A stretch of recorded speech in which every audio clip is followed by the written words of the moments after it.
तो अग्निपथ योजना को लेकर आखिर विरोध क्यों और आखिर अग्निपथ योजना कैसे देश के लिए, हमारे युवाओं के लिए उपयोगी है, इसी पर हम चर्चा कर रहे हैं। और चलिए बिना देर किए फिर से इस डिस्कशन में आगे बढ़ते हैं और अब हम रुक कर लेते हैं पीके मिश्रा जिसमें कुछ ऐड भी करना चाह रहे थे। साथ ही मेरा सवाल ये भी है, जिस तरह से आप फायदे गिना रहे हैं कि इस योजना का कोई नुकसान नहीं है, सिर्फ फायदा है, तो फिर हम लोगों को समझा क्यों नहीं पा रहे हैं? उसमें कहाँ आप देख रहे हैं लूपहोल?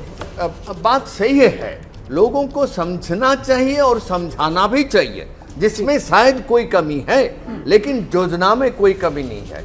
मैं क्लियरली से बताना चाहता हूं क्यों योजना में कमी नहीं है। क्योंकि ओनली लास्ट ईयर ये पूरे जितने देपसांग हो, फोबरांग से लेकर के हॉट स्प्रिंग, घोगरा, ये जितने एरिया मैंने विजिट किया था, और वहाँ जो डिफेंस के साथ साथ हमारा आईटीबीपी के जो जवान से, हमारा पैरामिलिट्री फोर्स के जो जवान से, उनको मैंने खुद गलवान गली में देखा था, जो एलओसी में डिप्लॉयड हैं, किस स्टेज में डिप्लॉयड हैं, किस तरीके से। क्योंकि आजकल जो है विंटर में आर्मी या आईटीबीपी वहाँ से विड्रॉ नहीं होता है, तो वहाँ पर जो एज लिमिट को देखना पड़ेगा।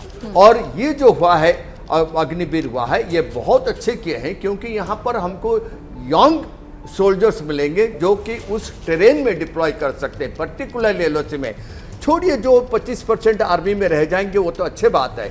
हमको तो आईटीबीपी में भी चाहिए ये यंग सोल्जर्स, हमको बीएसएफ में भी चाहिए ये यंग सोल्जर्स, हमको सीआईएसएफ में भी चाहिए, जो टेक्निकल आएंगे आर्मी से निकल करके, हमको सीआईएसएफ में सभी एयरपोर्ट्स में चाहिए।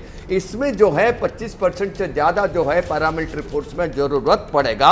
All this technical person, even the trained army person, we require it in paramilitary force. और particularly I can tell you this terrain, आजकल जो एलओसी में 24 घंटा जो तैनात हैं throughout the year, particularly in winter, इसको देखने में मैं सोचता हूं कि ये जो योजना है बिल्कुल सही योजना है, कोई प्रॉब्लम नहीं। कर्नल थापर, कोई प्रॉब्लम पीके मिश्रा के मुताबिक अपार संभावनाएं हैं जिनकी तरफ हम ध्यान ही नहीं दे रहे, रास्ते कई खुले हुए हैं। हाँ बिल्कुल, रास्ते कई खुले हुए हैं, लेकिन सवाल है कि पसंद अपनी अपनी है। जो किसान है, जो रूरल आदमी है, जो हमारे जैसे परिवार से 4 पीढ़ियाँ जो सेना में रहे हैं, वो सेना में जाना ज़्यादा पसंद करते हैं। अब आहिस्ता आहिस्ता उनका रुझाव आपको बदली करना पड़ेगा कि वो सेना से हटके दूसरे किसी फील्ड में जाए इस योजना के लेकिन मुझे किस बात का बड़ा दुख है कि ये स्कीम और सिपाही जो है वो राजनीति का एक साधन बन गया। ये नहीं होना चाहिए, किसी हालत में नहीं होना चाहिए। क्योंकि एक सिपाही जो वहाँ पे लड़ता है, अग्निवीर कह लीजिए, जो लड़ेगा, वो जब लड़ता है तो वो जानता है, आप उसको बेशक आधुनिक से आधुनिक हथियार दे दीजिए, वो लड़ेगा नहीं। वो लड़ेगा तब जब उसके लीडर्स ज़बरदस्त हैं, जब वो उसको ले जाते हैं और उसको यकीन है अपने देश पर कि मेरे पीछे मेरा देश खड़ा हुआ है, और उसके मनोबल से वो। लेकिन अगर आप कहना शुरू कर दें हम तो आपको गारंटी नहीं देंगे, ये गारंटी नहीं देंगे, जॉब की गारंटी नहीं देंगे, खाने की गारंटी नहीं देंगे, तो आप क्या देंगे उनको? उनसे आप कैसे एक्सपेक्ट करते हो guarantee to destroy the enemy? आप कैसे उनसे एक्सपेक्ट करते हो? सुना सर, ये श्योरिटी कैसे आएगी? वो कह रहे हैं कि मनोबल भी टूटेगा। श्योरिटी कौन ऑर्गेनाइजेशन गारंटी देता है? जब मैं सैनिक स्कूल ज्वाइन किया था तो क्या गारंटी दिया था सैनिक स्कूल में तिलैया ने कि तू एनडीए ज्वाइन करेगा? जब सेकेंड लेफ्टिनेंट ज्वाइन करता कोई गारंटी है कि तू ब्रिगेडियर जनरल बनेगा? कौन सी गारंटी? मेरिट बेस्ड कंपटीशन है लाइफ में, you have to deserve it. इतना है, 75% जो बाहर जा रहे, 25% के ब्रैकेट में आ जाओ, prove your worth. Short service वाले में लोग परमानेंट पीसी मिला ना, जो अनफिट थे चले गए बाहर, जो सुटेबल नहीं थे। प्रूव योर वर्थ, गारंटी की क्या बात? कोई गारंटी देता है? ऐड हियर अनदर पॉइंट मैं बताना चाहता हूं कि गारंटी के बारे में अब जो आया, यहाँ मैं बताना चाहता हूं कि मैं अकेला पैरामिलिट्री फोर्स से यहाँ बोल रहा हूं। आपको क्या पता है, आप लोगों को जो है पेंशन मिलता है? यहाँ जो खड़े हुए पूरी पैरामिलिट्री फोर्स, उनको पेंशन नहीं मिल रहा है, गवर्नमेंट से नहीं मिल रहा है। तो गवर्नमेंट क्या ये लगा रखा है कि सबको पेंशन देगा? क्या हम यहाँ पर आंदोलन नहीं कर सकते? ये जैसे आंदोलन चल रहा है, इसका मतलब हम क्या रोड के ऊपर चले जाएंगे कि हमको पेंशन नहीं मिलता है? गवर्नमेंट का अपना अपना तरीका है, पूरे सीपीएम को नहीं मिल रहा है। I am telling it, and ये कोई बड़ी बात नहीं है, हम देश के लिए लड़ रहे हैं, लेकिन ये जो देश के लिए लड़ रहे हैं, हम रहेंगे पार्लियामेंट्री फोर्स में, ऐसा कोई बात नहीं है। ठीक है, कर्नल आपने राठौर। आपने कोई बात नहीं आपने है। क्या किया है, I agree with him. Yeah. Problem क्या है, आपने क्या कर दिया है, ये 4 साल रहेंगे।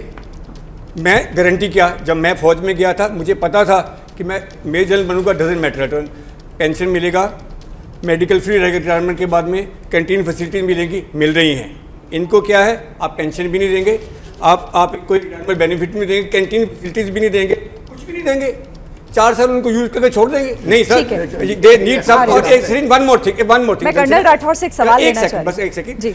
अगर आप सोचेंगे सड़क के ऊपर सबसे खतरनाक बंदा कौन है, जॉबलेस आदमी, और ये ट्रेंड जॉबलेस होंगे, मेरे से लिखवा के लो तुम। नहीं, आप ये कह रहे हैं ना, आप ये कह रहे हैं कि ये हमें वो जॉब दीजिए चाहिए। उनको, लेकिन सिन्हा सर ने सही कहा कि श्योरिटी तो फिर किसी भी फील्ड में नहीं है ना, आप चाहे प्राइवेट उसमें चले जाइए। surety कर्नल राठौर, हम लोग श्योरिटी कोई बॉन्ड नहीं होता, श्योरिटी आपकी एटीट्यूड होती है।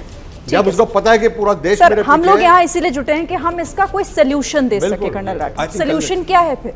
सवाल तो सबके अपने। अग्निपथ स्कीम का सलूशन ये है कि भारत की सशस्त्र सेनाएं देश की हैं। ये भारत की सेना, नौसेना और नभसेना की नहीं है।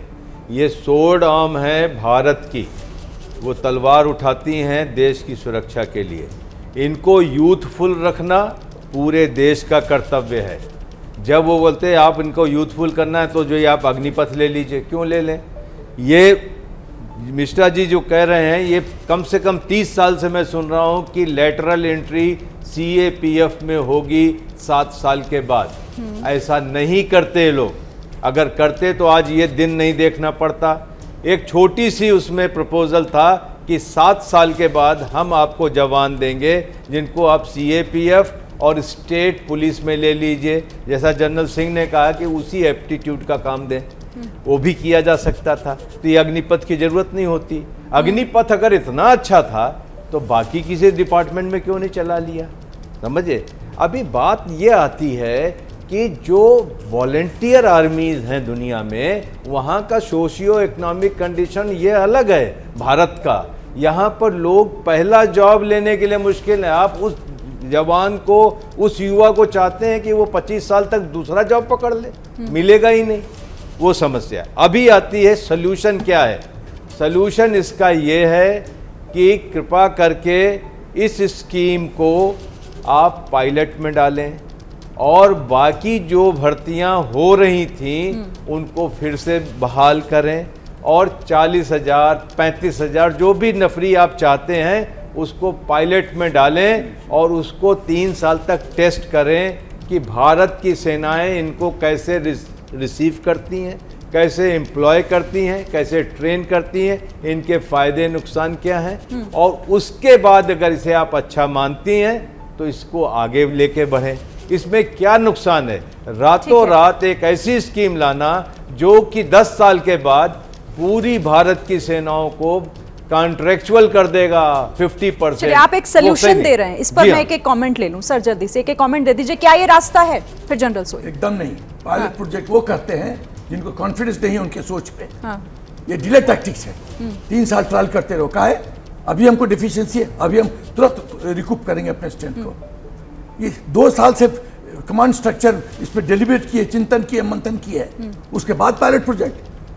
ठीक है, आप कह रहे हैं इतना इंतजार नहीं किया जा सकता। जनरल सोई। हाँ, इसमें ऐसा है कि आप देखिए कि सेना में ज्वाइन कौन करते हैं। ज़्यादातर गांव से ज्वाइन करते हैं, जो सिपाही लेवल पर, जूनियर लेवल पर ज़्यादातर गांव से होते हैं और ज़्यादातर लोअर मिडिल क्लास या लोअर पुअर फैमिली से आते हैं। तो ये एक बहुत बड़ा मौका है जहाँ पर कि उनको 4 साल तक लर्न व्हाइल यू अर्न, मतलब सीख रहे हैं और काम भी कर रहे हैं, आपको पैसा मिल रहा है जैसे और उसके अलावा आप देखिए इसकी इम्प्लीमेंटेशन धीरे धीरे हो रही है। आज 45,000 हैं सिर्फ पहले साल में ले रहे। तो एक तरह से मैं ये कहूँगा कि एकदम से झटके में पूरा नहीं हो रहा है और सरकार जैसे जैसे सुझाव मिल रहे हैं उसके हिसाब से चेंज भी कर रहे हैं। तो मैं ये समझ रहा हूँ कि इसको आप एक तरह से पायलट ही समझ लीजिए कि एक लाइन का कमेंट ले लेते हैं। मैं इसी के साथ पर मैं बताता हूँ कि मैं आर्मी के बारे में नहीं बताऊंगा। हाँ। मैं अपने बारे में बताऊंगा। ये चीज बहुत दिनों से इंडिया में चलता रहता है। हम नागालैंड में हम बहुत यंग लड़कों को जो 5 साल 5वीं क्लास पढ़े थे उनको हम लेकर के बटालियंस बना है और उनको टेम्पररी लिया गया था, टेम्पररी बटालियंस बनाए गए थे। अभी जो है फिलहाल इस साल और लास्ट ईयर और इस साल ट्राइबल एरिया में, लेफ्ट विंग एक्सट्रीमिस्ट एरिया में, ट्राइबल एरिया में हम काफी यूथ्स को, ट्राइबल यूथ्स को हम सीपीएफ में ले रहे हैं, जिनको हम ट्रेनिंग देंगे। जैसे ये अभी चल रहा है, इसी यानी आप मुताबिक कह रहे वहाँ हैं भी कि चल रहा है। अग्निपथ योजना जो उसमें है कोई विरोध नहीं हो रहा है। इसका ठीक है सर, लेकिन यहाँ पर जितने भी हमारे एक्सपर्ट्स थे उन्होंने तमाम तरह की बातें यहाँ कहीं। आधे लोग इस बात का विरोध कर रहे हैं कि अभी इसमें समय देना चाहिए था, इसे और थोड़ा सा समय लेकर और इस पर काम कर फिर इसे सामने लाना चाहिए। हालांकि बाकी लोगों का कहना है कि नहीं, इसमें डिले बिल्कुल नहीं होना चाहिए। बहरहाल बहुत शुक्रिया आप सभी का हमारे साथ आने के लिए। मेरे पास वक्त इतना ही था, बहुत बहुत धन्यवाद आप सभी का।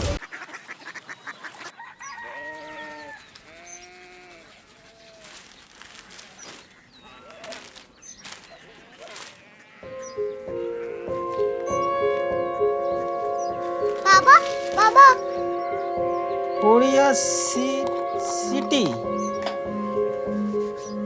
जानी ना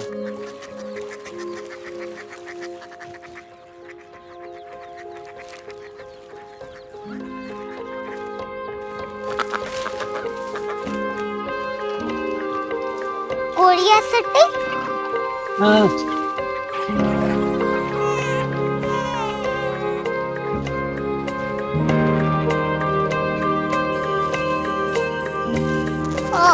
कोरिया सिटी कहाँ पे है?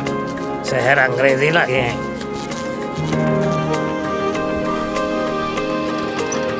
कोरिया सिटी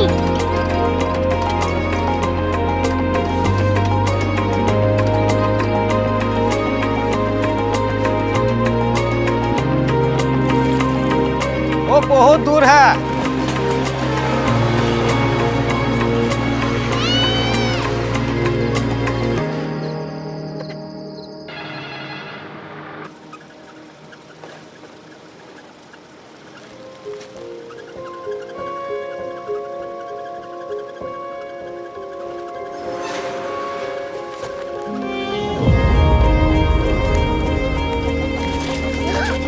कोरिया सिटी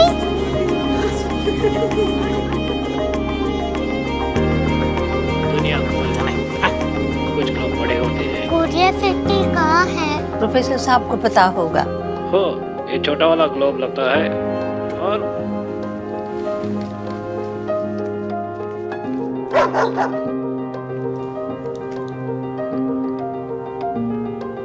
पता नहीं, मेरी बेटी से जाके मिल लो, शायद उसे मालूम हो।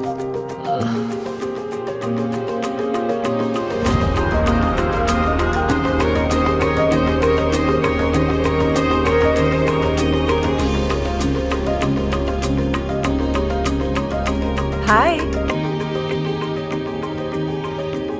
बाबा ने भेजा है। Come here. Korea city Korea city नहीं, क्यूरियोसिटी। वो क्या? That's what brought you here, जो तुम्हें यहाँ तक ले आया। क्यूरियोसिटी